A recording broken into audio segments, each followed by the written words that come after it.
there's a beautiful story from the history of Al-Andalus, where the Khalifa at the time, he wanted to find someone to marry his daughter. And the Khalifa, he doesn't just want, anyone to, it was his son. He didn't want just anyone to marry his son. You want to find the best girl available.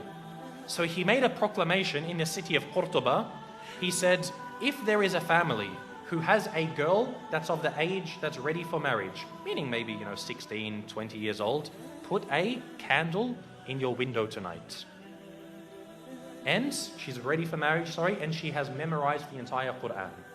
Put a candle in your window tonight. They said the entire city was lit up that night. The entire city was lit up because there were so many young girls who had memorized the Quran. So he said, Khair, my son can't marry that many women.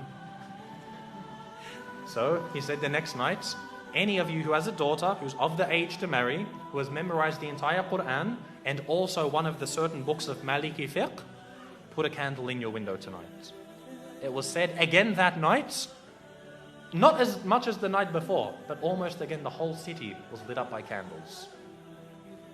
I would dare to say that if we were to ask about our entire ummah today, to have one girl who's of the age to get married, who has memorized the entire Quran and one of the books of Maliki fiqh, khalas, any book of fiqh, we would not have a single candle in our windows tonight. This shows the state of the ummah. And this is a sign that we see when our women are educated, the ummah is strong.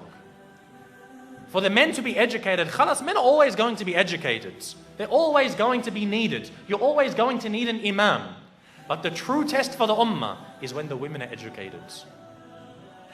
You see today, most of our women, some parts of the world, the women can't even go into the masjids.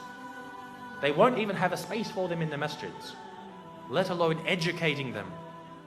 You find, khalas, she knows how to cook and clean, perfect, mashallah, this is all we need. No, they must be educated. This is why Andalus, it was seen as a high time for the ummah to know about Islam. No, I'm not saying for her to go to university and study liberal arts and accounting. I'm talking about Islam. To come to the Islamic centers and to know her religion. We must have this because she is the one who is going to raise a nation. The husband, the father isn't there to raise the children. The mother is.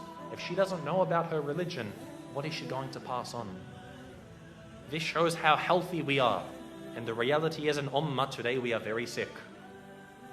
The women know nothing about Islam and our men are very uneducated. So we have to turn this around.